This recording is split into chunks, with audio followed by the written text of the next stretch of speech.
It's just something that I would say you couldn't define as much as, say, mod or skinhead, but it's linked to football. How you doing? How you doing? Today we're going to take a look at a video called Casuals, the Last Subculture in English Football, from a very, very cool YouTube channel called Copa90. They make a lot of videos about, fan culture in football. And the one we're looking at today caught my eye because it caught my eye in a big way because the thumbnail showed some shoes, and two of the guys in the thumbnail were wearing Adidas Nastasis, and those are some of my favorites from back in the day. So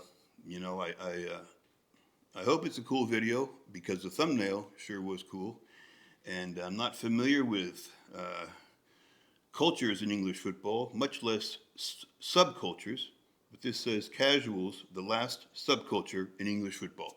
Let's take a look. For the last few years on Copa90, we've been finding out about football Fred supporter Perry culture jacket, pretty all around the cool. world.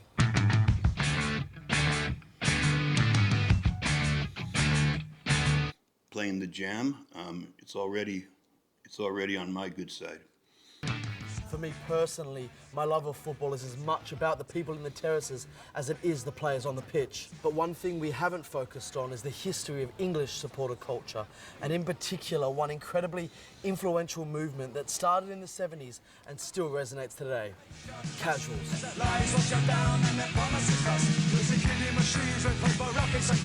This song was like late 70s, 79 maybe, 80.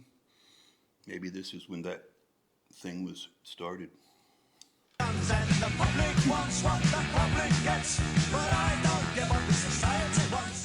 want to look into the history of how it got so big and why so many younger football fans aspire to carry on the cult. To get a better understanding of casual culture, I've come out here to the Victoria Tavern in the East End of London, where I'm going to speak to Grant Fleming, who was around when casual culture all began.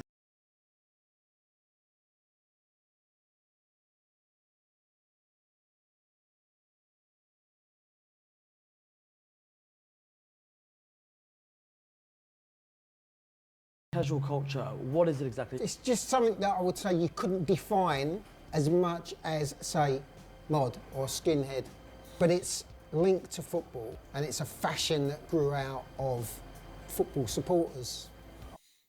The Jam was definitely in the mod movement, leading the mod movement, I think. I wonder if it's connected to that. Identities. You had youth who didn't really want to identify themselves as particularly from one team. And interestingly enough, I mean, if you think of the sort of... That last picture, the guy on the left was wearing a taquini jacket. You never see taquini anymore, at least in the US. The dark days of football hooliganism is these really, really smart kids and really expensive clothing, having massive tear-ups in the middle of the street. It wasn't just defined though to fashion as well, casual culture. Obviously there was music as well, of which you were highly involved.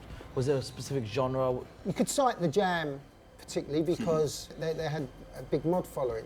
So it wasn't much to kind of, go over from being a mod into a casual. The stuff in Liverpool, like Teardrop Explodes, Echo and the Bunnymen, Liverpool fans were obviously on top of that. So there's all these little sort of substratas of it. This culture has become kind of exposed in the media. We've had the movies, we've had the books. So there's something to refer to now. There's something to copy. There won't be subcults like that ever again, because nothing has a chance to grow and mutate in a way that an underground scene would. It had time to grow and just become something organic. What was your piece? I'll go my Sambas, just because I loved them. And I've always been Adidas, so I always identify. The guy said his favorite is the Sambas, understandable, but then they showed the orange Gazelles.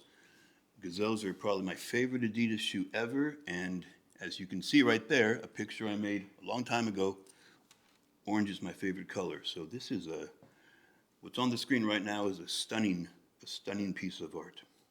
To me. By that, I guess. To me, at least. That's the way to finish it. Thank you so much, Grant. Appreciate it, mate.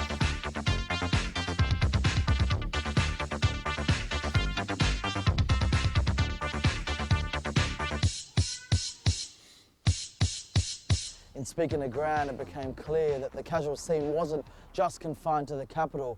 In fact, the continental success of many northern teams like Liverpool in the 70s and the consequential travel of their fans following them meant many claim that the casual scene started in the north. He does a great job, So man. we've come up to Merseyside to speak to a guy who's still involved in the scene today. You know, from people that likes me dad and his friends who tell me the stories of going back to the late 70s, early 80s, it really was the dominance of Liverpool Football Club in Europe that allowed them to sort of get out onto the continent and come back with these new clothing that you couldn't get. Wow, some of the local entrepreneurs have got a lot to answer for as well. Guys like Wade Smith, who would go over to the... That's interesting. Look at the Diodors on the left. Those are cool. Bjorn Borg. But he said something that's interesting that I never thought of. He said people would go over to the continent, I think he said, and bring back stuff. You know, in the U.S., I've always thought of Great Britain, United Kingdom, that area as part of, you know, that scene. Like I'm surprised that they would have to go to what he called, I think, the continent and bring stuff back. I thought everything available in France or Italy would be available, or Germany would be available in Great Britain as well. That's interesting that they brought him back, because that's how it was in the U.S. I mean, things came from Europe and it was like the coolest. But I thought England would have access to it without having to have anyone bring it back. Continent and literally come back with van loads of training shoes that you just couldn't get here. On the subject of, you know, clothes and their accessibility all around the world for whichever brand you want, that's something you're involved in through your company, is that correct? I guess so, yeah. I run two clothing websites, one Distant Echo, one called Steeple Pine. Distant Echo was set up back in 2011. I realised that there was brands popping up that was sort of celebrating the football culture, the music scene. Brands like 80s Casuals, Casual Connoisseur, Peaceful Hooligan. I did feel at the time that there wasn't a single place where you could get them. It's not just a Merseyside thing, it's not even a domestic thing, it's a worldwide thing. We sell throughout the UK, throughout Europe, sell as far afield as Japan, Argentina, on a weekly basis. And there's people that are buying into this culture. The likes of the clothing still does connect people, but I would say the camaraderie still does exist. There's friendships that are forged in mainland Europe when you're in a corner of a town for a UEFA Cup game and you come across a couple of lads you've never seen before, and immediately you become mates because there's something that connects you. People do like to look quite smart, so they might look at a nylon replica kit with a corporate logo on the front and think, that's not really me, but that's smart crew-neck jumper with a shirt underneath. That's more me. What I'm really learning about the casuals. If you're from England and you know this scene, I'm wondering where the term casuals came from, because casual, you know, the definition of the word, at least here, is just kind of relaxed, casual. I wonder if there's a connection to that or if the word comes from something else. Scene was that whilst yes there were elements of violence within it, it really was about the clothes, the music, and especially that camaraderie that provided you lifelong moments with your mates. But I still want to learn more about it all, so next stop we're heading to Manchester.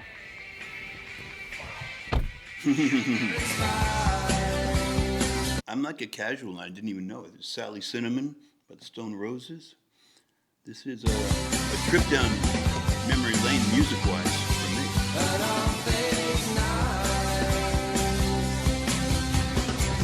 I'll tell you quick. You know, I'm in LA. I'm in like real, you know, Hollywood Hills, Hollywood area. And I think people from other parts of the world might think, oh, LA, I want to go to LA. That seems like a nice place. When I think of a cool place, I think of Manchester, you know, because of the music. Just, you know, I know it's a kind of an industrial town, and you know, it doesn't have like the supposed glamour of LA, but the bands that have come out of Manchester have always made me just respect that place, like the Smiths and Oasis and Stone Roses and Magazine and Happy Mondays, and I could go on and on. Okay, so before we left the Northwest, we figured we'd come out here to Moss Side, where we're going to speak to a contact called Paul, who was involved in the more extreme side of the casual scene. Paul, first and foremost, ask you, that how must did you mean sort of more get involved violence, in the huh? casual scene? What year was it?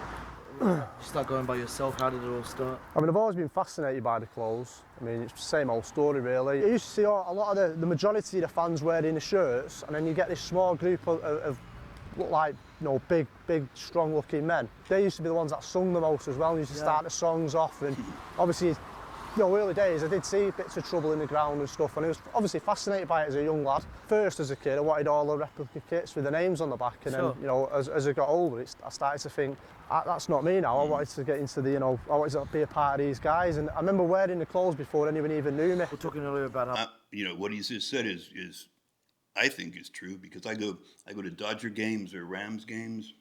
You know, I'm amazed by how many adults wear like jerseys with the number and the name on the back. It seems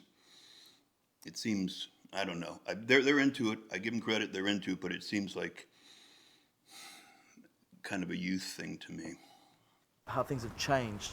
What's that resulted in? Back in the day, the only time you saw Stone Island was at a football match, pretty much, I'd say. To the point where if you saw a group of lads wearing Stone Island and CP Company, or something along them lines, they were fair game. I was thinking the ground about how you just said, at the end of the day, it was just a laugh with your mate. You said it was the best laugh you could ever have. The scarier it was, the better. I mean, I remember going through all the tube and stuff and bumping into people everywhere you went, and it was just all day, constant, pretty much going off. And I just thought, we got on the train and we come back and we were all a bit bruised and battered, and it was just like the buzz of it. We were scary at the time, but then looking back, I mean, I remember my mate saying, fuck me, I feel like I've just been in the Warriors film. With wearing the clothes and being with them people, there comes the other side, you know, the trouble side of things. You can't wear the gear, turn up and not get your hands dirty. And obviously I did get my hands dirty, and I got really involved to the point where it culminated in me getting serious trouble, wound me up in jail.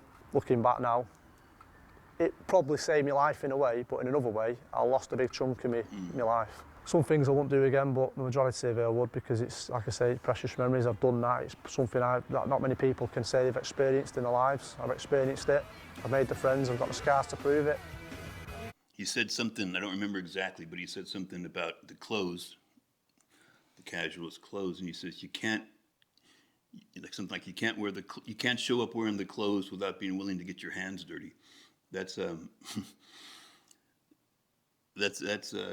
interesting thing, you know. That kind of thing exists in the U.S. in terms of neighborhoods, but not in terms of going to games necessarily. That's the end of it, really. Yeah, no problem. Grant, Paul and Daniel all played a significant role in the emergence, the rise and the continuation of the casual scene. And whilst they all played different parts at different times, even decades, what I noticed was that they all shared the same beliefs and attitudes. It was all about clothes, music, and most importantly, camaraderie. Whilst no one denied that violence at times could play a part, all three were adamant to make clear that their fondest memories were the times shared with fellow supporters following their club. You come to realise that this subcult really is different to anything else that is attached to the modern game, with the focus on what you're wearing, the music you're listening to, and the people you're hanging out with rather than the game itself.